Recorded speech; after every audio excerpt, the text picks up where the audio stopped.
Pasca Peggy Setiawan bebas lewat sidang pra-peradilan, kini dua sosok ini mendadak jadi sorotan. Dua sosok tersebut adalah Aep dan Peggy Cianjur. Keduanya dicurigai dan kerap dituding terlibat dalam kasus Vina Cirebon tersebut. Diberitakan sebelumnya sidang pra-peradilan Peggy dikabulkan oleh Hakim Tunggal Eman Sulaiman, 87. Hakim Eman meminta Polda Jabar untuk bebaskan Peggy. Dengan dibebaskannya Peggy Setiawan, hal itu membuat dua orang ini tak tenang. Ia adalah Peggy Setiawan Cianjur dan Aep. Mantan Kabareskrim Komjen, Purnawirawan, Susno 2J meminta agar Peggy Cianjur dan Aep segera diperiksa, sebab sesaat setelah Peggy ditangkap Aep buat pengakuan mengejutkan. Saat itu Aep mengaku kenal dengan Peggy yang ditangkap, bahkan Aep katakan kalau Peggy itulah yang ia lihat pada malam kejadian mengejar Vina dan Eki. Tak hanya Aep, Susno 2J juga mencurigai Peggy Cianjur. Pasalnya Peggy baru membuat pengakuan kalau dirinya adalah ketua geng motor Moon Raker.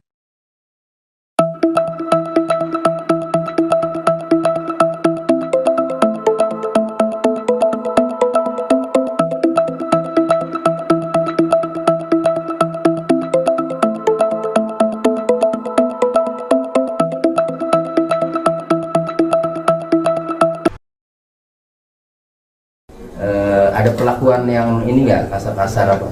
Ada semacam kata-kata kasar, banyak ancaman-ancaman sekali terus.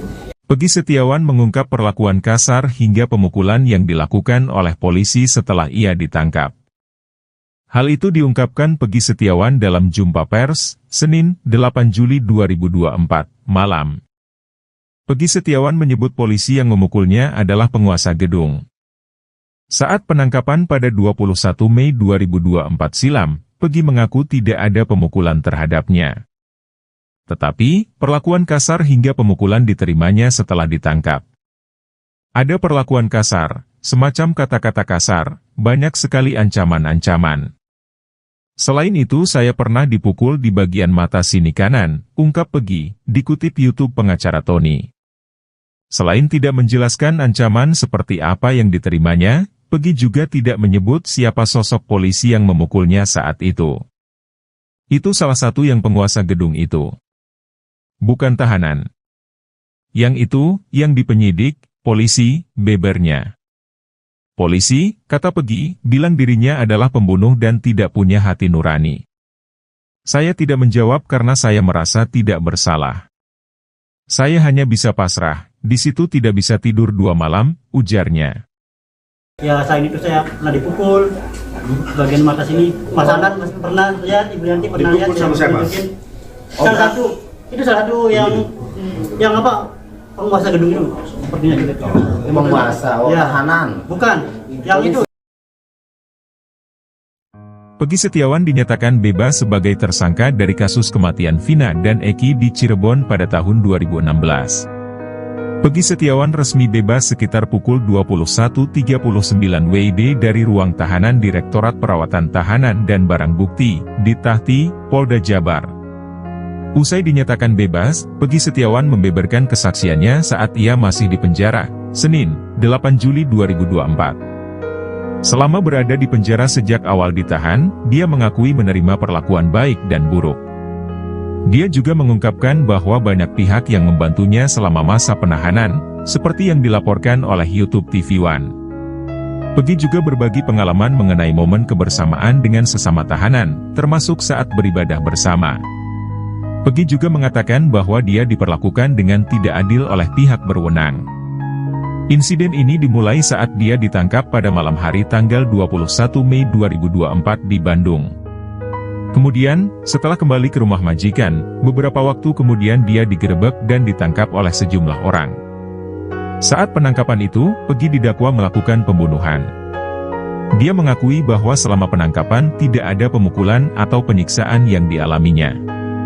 Namun, di Polda Jabar, dia mengatakan bahwa dia diperlakukan tidak adil oleh penyidik yang diduga memberinya ancaman dan bahkan memukulinya. Ketika ditanya siapa yang memukulnya, Peggy menyebut bahwa dia diduga dipukul oleh sosok yang dikenal sebagai penguasa gedung, yang merupakan oknum polisi dan bukan tahanan, melainkan penyidik. Pada saat itu, Peggy memilih untuk tidak menjawab dan tetap diam karena merasa tidak bersalah atas kematian Vina dan Eki. Peggy juga mengakui bahwa dia mengalami kesulitan tidur hingga 2 malam. Selain itu, dia juga mengungkapkan bahwa dia mengalami perlakuan buruk lainnya setelah dikunjungi oleh tim kuasa hukum dan keluarganya, yaitu diduga oleh penyidik Polri kepala Peggy ditutup dengan plastik.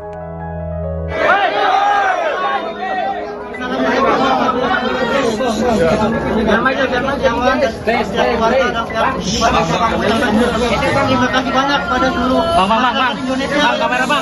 Indonesia. Dan saya mau juga mengucapkan terima kasih banyak pada Presiden Bapak Joko Widodo, Presiden terpilih Prabowo Subianto dan tim yang lainnya.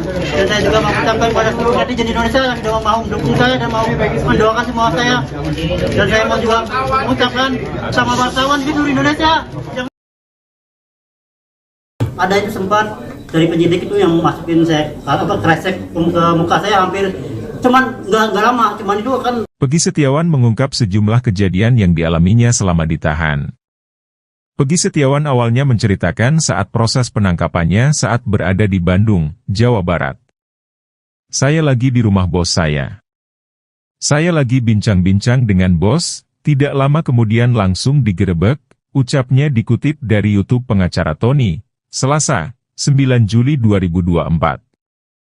Lebih lanjut, Peggy Setiawan mengaku tak mendapatkan kekerasan saat proses penangkapan di Bandung, Jawa Barat.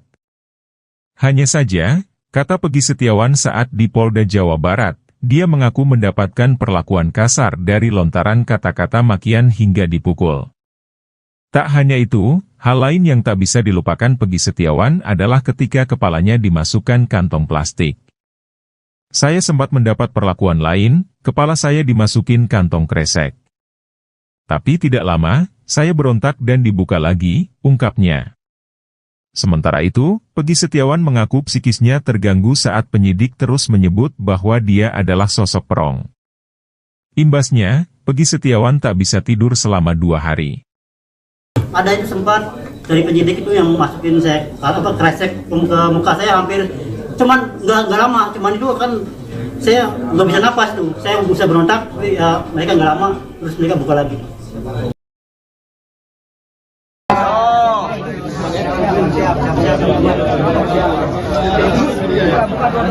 Jangan maju. Tetap kita berikan kesempatan kepada kawan-kawan. Terima kasih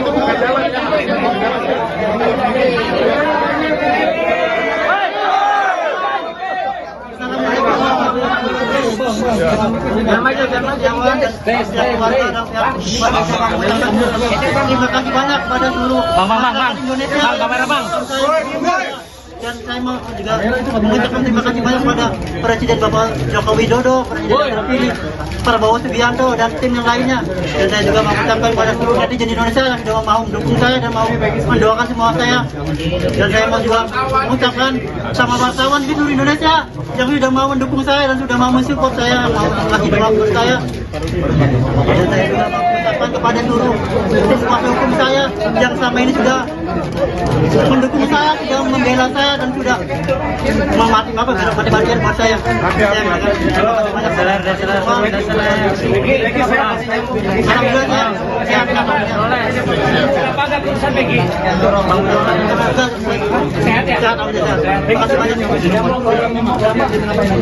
Di sini seperti biasa, seperti ya ibadah paling terus sehari-hari paling tidur, makan tidur gitu aja. Makan tidur. Ini ngomong apa tadi ke ibu? Ibu terima kasih banyak karena atas doa-doa beliau, saya jadi Allah mengabulkan semua doa-doa saya dan ya terima kasih banyak sudah bisa dibilang kata-kata. Saya sangat bahagia. Semoga takdir kebenaran ini bisa terungkap. Amin.